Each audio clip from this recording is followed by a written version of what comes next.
మీకు వార్తలు రాయడం, విశ్లేషణ చేయడం వచ్చా? అన్యాయాన్ని ప్రశ్నించడం తెలుసా? ఇంకెందుకు ఆలస్యం? క్యూ న్యూస్ మిమ్మల్ని ఆహ్వానిస్తుంది. క్యూ న్యూస్లో పనిచేయటకు అనుభవం గల కంటెంట్ రైటర్స్ కావాలను. సంప్రదించవలసిన నెంబర్లు 8688926084. ఈరోజు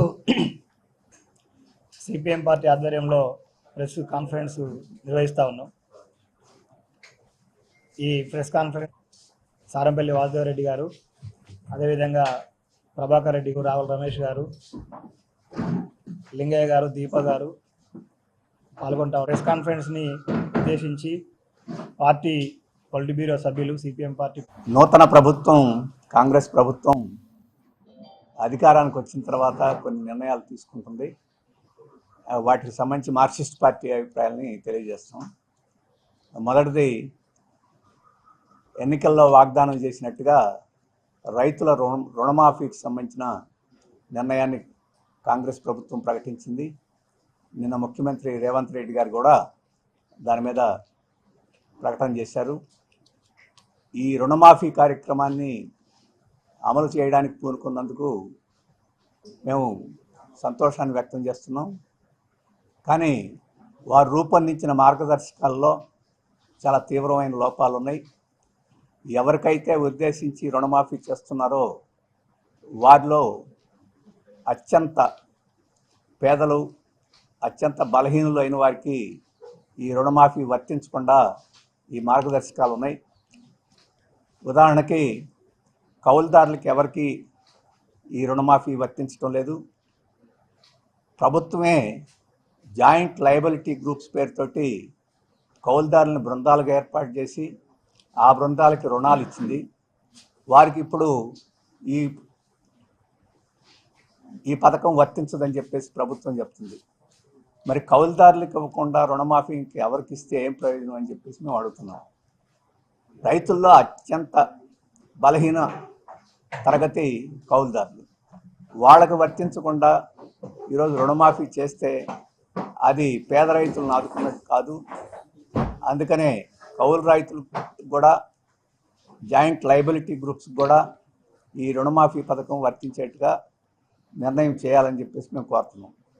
రెండవది, రైతు మిత్ర గ్రూపులకు కూడా ఇది వర్తించడం లేదు. రైతు మిత్ర గ్రూపులు కూడా పేద రైతుల్ని, చిన్న సన్నకారు రైతుల్ని ఒక బృందంగా చేసి వారికి రుణాలు వచ్చేదానికి ఏర్పాటు చేసింది. మరి ఆ రైతు మిత్ర గ్రూపులు రుణం తీసుకున్న రైతు మిత్ర గ్రూపులకు కూడా ఇది వర్తించకపోతే ఇది చిన్న సన్నకారు రైతులకు చాలా తీవ్రమైన అన్యాయం జరుగుతుంది. వాళ్ళని మినహాయించినట్టు అవుతుంది. కాబట్టి వారికి కూడా ఇవ్వాలని చెప్పేసి కోరుతున్నాం. ఇవ్వడానికి రైతు మిత్ర గ్రూపులు అర్హులైనప్పుడు రుణమాఫీకి ఎందుకు అర్హులు కారని చెప్పేసి ప్రభుత్వం చెప్పలేదు. విచిత్రంగా ఉంది. బ్యాంకుల నుంచి రుణం తీసుకోవడానికి ఏమో రైతు మిత్ర గ్రూపులు అర్హులు, కానీ ప్రభుత్వం ఇచ్చే మాఫీ తీసుకోవడానికి అర్హులు కాదని చెప్పేసి అనడం విచిత్రంగా ఉంది. ఇది సబబు కాదని చెప్పేసి, ఇది ఫిల్టర్ చేయడానికో కొంతమందిని మినహాయించడానికో తీసుకున్న చర్య అనిపిస్తుంది తప్ప దీంట్లో తర్కబద్ధత ఏం లేదని చెప్పేసి కూడా మేము భావిస్తున్నాం. అలాగే మరొక ముఖ్యమైన విషయం ఏంటంటే, రీషెడ్యూల్ చేసిన రుణాలకు కూడా ఇది వర్తించదని చెప్పి అంటున్నారు. రీషెడ్యూల్ ఎవరు చేస్తున్నారు, ఎందుకు చేస్తున్నారు? రైతులు బాగా చెల్లించగలిగే శక్తి ఉంది కాబట్టి రీషెడ్యూల్ కావడంలా. ప్రభుత్వమే రైతులు చెల్లించలేని పరిస్థితులు, వరదలో, కరువో, లేకపోతే పంటలు తీవ్రంగా దెబ్బతినడం మూలంగానో రీషెడ్యూల్ చేస్తారు. అది ప్రభుత్వం రీషెడ్యూల్ చేసింది. మరి ప్రభుత్వం రీషెడ్యూల్ చేసిన రుణాలకి ఈ పథకం వర్తిస్తుందని ప్రభుత్వమే నిర్ణయం చేయడం ఏ రకంగా సబబు? అందుకని ప్రభుత్వం ఈ రకంగా కొన్ని తరగతుల్ని మినహాయించడం అని చెప్పేసి అది సరైనది కాదని చెప్పేసి మేము భావిస్తున్నాం. అలాగే ఈరోజు పాస్బుక్ అంటున్నారు, రేషన్ కార్డు కూడా అన్నారు. తీవ్రమైన విమర్శలు వచ్చేసరికి రేషన్ కార్డు అవసరం లేదని చెప్పేసి, అది లేకపోయినా ఇస్తామని చెప్పేసి ముఖ్యమంత్రి గారు ప్రకటించారు. పాస్బుక్లు కావాలంటున్నారు. ముఖ్యంగా వరంగల్, ములుగు ఈ ప్రాంతాల్లో ఉండే ట్రైబల్ ప్రాంతాల్లో పోడు వ్యవసాయం చేసుకునే రైతులు, గిరిజన రైతులు చాలామంది ఉన్నారు. వాళ్ళకి పాస్బుక్ లేకపోయినా పహణీలో వాళ్ళ పేరు ఉంటే వాళ్ళకి రుణాలు ఇచ్చారు. వాళ్ళు ఎవరు ధనికులైన రైతులు కాదు, ధనవంతులైన రైతులు కాదు, వారు సామాన్యమైన పేర్లు. ఎక్కువ మంది గిరిజనులు, దళితులు. అటువంటి వారికి ఈరోజు ఈ రుణమాఫీ వర్తించదని చెప్తున్నారు. అందుకని ఈ పహణి ఇటువంటి పత్రాలు ఉన్నప్పటికీ వాళ్ళకి ఆ రుణమాఫీ వర్తింపజేయాలని చెప్పేసి మేము కోరుతున్నాం.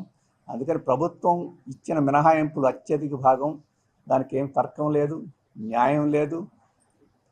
ఆ మినహాయింపులు ఎక్కువ భాగం పేద రైతులకి, చిన్న సన్నకారు రైతులకి, కౌలు రైతులకి, గిరిజనులకి, దళితులకి వర్తించే మినహాయింపులు. అందుకని వారికి అన్యాయం జరిగే పత్రలో ఈ మినహాయింపులు ఉన్నాయని చెప్పేసి వాటిని వెంటనే ఉపసంహరించుకోవాలని చెప్పేసి ఈ మార్గదర్శకాలు కూడా మార్చి వీరందరికీ న్యాయం చేయాలని చెప్పేసి మేము రాష్ట్ర ప్రభుత్వాన్ని కోరుతున్నాం. ఇక రెండవ విషయం, కలెక్టర్ సమావేశంలో వీటిలో స్థానిక సంస్థల ఎన్నికలు, అటు అర్బన్ స్థానిక సంస్థలు అలాగే గ్రామీణ స్థానిక సంస్థల ఎన్నికలకు సంబంధించి చర్చించినట్టుగా పత్రికల్లో, మీడియాల్లో వచ్చింది. మేము మొదటి నుంచి అడుగుతున్నాం, జనగణన అంటే 2021లో చేయాల్సిన జనగణన కేంద్ర ప్రభుత్వం చేయలే. ఆ జనగణన చేస్తే దాంతోపాటు కులగణన కూడా చేయాలని మేము అడుగుతూ వచ్చాం. ఇక్కడ కాంగ్రెస్ ప్రభుత్వం, కేంద్ర ప్రభుత్వం చేసే జనగణనతో నిమిత్తం లేకుండా ఇక్కడ కులగణన చేస్తామని చెప్పేసి మేనిఫెస్టోలో కూడా చెప్పింది. ఇప్పుడు ఈ కులగణనకి అలాగే ఈ స్థానిక సంస్థల ఎన్నికల్లో ఉండే రిజర్వేషన్లకి చాలా దగ్గర సంబంధం ఉంది. అందుకని బీసీలకి ఎంత రిజర్వేషన్ ఇవ్వాలని ఒక వివాదాస్పదంగా ఉంది. కాబట్టి దానికి డేటా ప్రాతిపదిక మీద లేకుండా చేస్తే కోర్టులు వాటిని అన్నింటినీ తిరస్కరిస్తున్నాయి. కాబట్టి ఇప్పుడు ఆ సమాచారం సేకరించి, ఆ గణాంకాలు సేకరించి దాని ప్రాతిపదికగా శాస్త్రీయంగా ఈ రిజర్వేషన్లు నిర్ణయించడం అవసరం. దానికోసం ప్రభుత్వం ఇప్పటికే వాగ్దానం చేసినట్టుగా ఈ కులగణనని వెంటనే నిర్వహించాలని చెప్పేసి మేము కోరుతున్నాం. అధికారులను అడిగితే 5 నెలల వరకు పట్టొచ్చు అని చెప్పేసి వారు చెప్పినట్టుగా మీడియాలో వస్తుంది. దాన్ని ఇంకా ఎక్కువ సిబ్బందిని పెంచి మొత్తం యంత్రాంగాన్ని సిద్ధం చేస్తే ఇంకా తక్కువ సమయంలోనే ఈ కులగణనని చేసేదానికి అవకాశం ఉంటుంది. అందుకని వెంటనే కులగణనని పూర్తి చేయాలని, దాని ప్రాతిపదిక మీద రిజర్వేషన్లని నిర్ణయించాలని, ఆ రకంగా సాధ్యమైనంత త్వరలోనే స్థానిక సంస్థలు నిర్వహించాలని చెప్పేసి మేము కోరుతున్నాం. అంటే మీడియాలో వచ్చిన కథనాలు చూస్తే ఈ కులగణన ఇప్పుడు వెంటనే చేయలేం కాబట్టి కులగణనతో నిమిత్తం లేకుండా ఎన్నికలు పెట్టాలని ప్రభుత్వం ఆలోచిస్తుందేమో మాకు అనుమానం కలుగుతుంది. అటువంటి అనుమానాలకు తావు లేకుండా వెంటనే కులగణనకి టైం టేబుల్ ప్రకటించాలని, దాని తర్వాత వెంటనే స్థానిక సంస్థలకు కూడా ఖచ్చితమైన ఒక తేదీనో లేకపోతే ఒక సమయాన్నో ప్రకటించాలని చెప్పేసి కూడా మేము రాష్ట్ర ప్రభుత్వాన్ని కోరుతున్నాం. ఇక వరంగల్ పట్టణానికి సంబంధించి, అంటే వరంగల్, హనుమకొండ, కాజీపేట ఈ పట్టణానికి సంబంధించి ఒక ముఖ్యమైన సమస్య మన ముందుకు వచ్చింది. అదేమిటంటే ఇక్కడ మున్సిపల్ అడ్మినిస్ట్రేషన్ వాళ్ళు చెరువుల్ని ఆక్రమించినారు అనే పేరుతోటి చాలామంది ఇళ్ళు, పక్కా ఇళ్ళు కూడా కట్టుకుని నివసిస్తున్న వాళ్ళకి మీరు వారం రోజుల లోపల వీటినన్నింటిని వెకేట్ చేయాలి, మీరందరూ అనర్హులు అని చెప్పేసి నోటీసులు ఇస్తున్నట్టు తెలుస్తుంది. ఆ ఒక నోటీస్ కూడా నేను చూశాను. ఇది చెరువుల దురాక్రమణకి గురైతే దానికి ఎవరి కారణం, ఎవరిది బాధ్యత అని నిర్ణయించకుండా ఈ రకంగా అక్కడ నివాసం ఏర్పాటు చేసుకొని, ఖర్చు పెట్టుకొని, ఇళ్ళు కట్టుకొని, ఆ భూములు కొనుక్కొని ఆ రకంగా స్థిరపడిన వాళ్ళ మీద తమ ప్రతాపం చూపించడం అని చెప్పేసి న్యాయం కాదు. కోర్టుకు వెళ్ళి కోర్టు తీర్పు ప్రాతిపదిక మీద ఇవి చేస్తున్నామని చెప్పేసి అధికారులు చెప్తున్నారు. కోర్టు తీర్పు ఇచ్చి ఉండొచ్చు. ఆ తీర్పు ప్రజలకి, అన్యాయం చేసి అక్రమాలు చేసేవాళ్ళకి కాకుండా సాధారణమైన ప్రజలకి, మోసపోయిన ప్రజలకి అన్యాయం జరుగుతున్నప్పుడు ప్రభుత్వం అవసరమైతే మళ్ళీ కోర్టుకు అప్పీల్కి వెళ్ళడం, దాని పరిష్కారం చేసే పద్ధతులను అనుసరించడం మంచిది తప్ప నోటీసులు ఇచ్చి బలవంతంగా వాళ్ళని ఖాళీ చేయించాలని చెప్పేసి ప్రయత్నం చేయడం న్యాయం కాదు. అక్కడ నివాసం ఉంటున్న వాళ్ళు ఎవరు, అక్కడ నివాసం ఏర్పాటు చేసుకోవడానికి బాధ్యత ఎవరిది? ఈ ప్రభుత్వాన్ని బాధ్యత.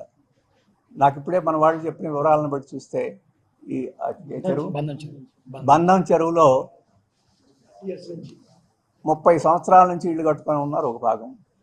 అక్కడే ప్రభుత్వం చాలామందికి పట్టాలు ఇచ్చింది. జర్నలిస్టులకు పట్టాలు ఇచ్చిందంట, ఎక్స్-ఆర్మీ సర్వీస్ వాళ్ళకి పట్టాలు ఇచ్చింది, కుల సంఘాల ఆఫీసులకి స్థలాలు కేటాయించి, వీటన్నిటికి మించి అక్కడ అనేక ప్రభుత్వ ఆఫీసులు కూడా ఉన్నాయట. డిఆర్డిఓ ఆఫీస్ అక్కడే ఉంది, ఫోరెన్సిక్ ల్యాబ్ అక్కడే ఉన్నది, పిఎఫ్ ఆఫీస్ అక్కడే ఉంది. ఇవన్నీ ప్రభుత్వం కార్యాలయాలు ఏర్పాటు చేసేసి మొత్తం అక్కడ ఈ ప్రాంతాల్లో నిర్మాణాలు జరగడానికి, ప్రజలు అక్కడ చేరడానికి, ఆఫీసులు కార్యాలయాలు రావడానికి, విద్యుత్ సరఫరాకి, నీటి సరఫరాకి, ఇళ్ల పన్ను విధించడానికి వీటన్నిటికీ ప్రభుత్వం బాధ్యత తీసుకొని ప్రభుత్వమే చేసి ఇప్పుడు ప్రజల మీద బాధ్యత నెట్టి మీరందరూ ఖాళీ చేయాలని చెప్పేసి వాళ్ళ మీద ప్రతాపం చూపించడం అనేది న్యాయం కాదు. అందుకనే దీనిలో రాష్ట్ర ప్రభుత్వం వెంటనే జోక్యం చేసుకోవాలి. ఇది ఇక్కడికే వర్తించదు, ఈ పట్టణాలకే వర్తించదు. దీన్ని ఆసరాగా చేసుకొని మొత్తం రాష్ట్ర వ్యాప్తంగా పట్టణాల్లో ఇదే పరిస్థితి రావచ్చు.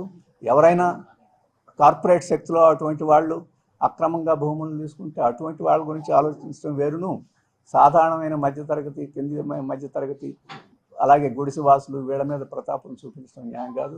అందుకని మేము అవసరమైతే ముఖ్యమంత్రి రేవంత్ రెడ్డి గారు జోక్యం చేసుకొని ఈ ప్రయత్నాన్ని వెంటనే నిలుపుదల చేయాలని, అలాగే కోర్టు జడ్జిమెంట్ వచ్చిన నేపథ్యంలో దానివలన సామాన్యమైన ప్రజలకి, మధ్యతరగతి ప్రజలకి నష్టం కాకుండా ఎటువంటి రెమిడియల్ దిద్దుబాటు చర్యలు తీసుకోవాలో రాష్ట్ర ప్రభుత్వం వెంటనే నిర్ణయాలు చేయాలని, లేకపోతే ఇప్పుడు నోటీసులు ఇచ్చి బలవంతంగా వీరి మీద ప్రభుత్వ యంత్రాంగం దౌర్జన్యం చేసే ఆ ప్రమాదం ఉంది.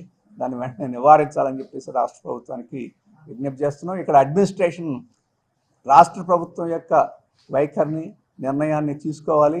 ఆ రకంగా తీసుకోకుండా ఇక్కడే ఎవరికి వారు తొందరపడకూడదని చెప్పేసి కూడా మేము మున్సిపల్ అడ్మినిస్ట్రేషన్కి, ఇక్కడ రెవెన్యూ అడ్మినిస్ట్రేషన్కి ఈ సందర్భంలో వారిని కోరుతున్నాం.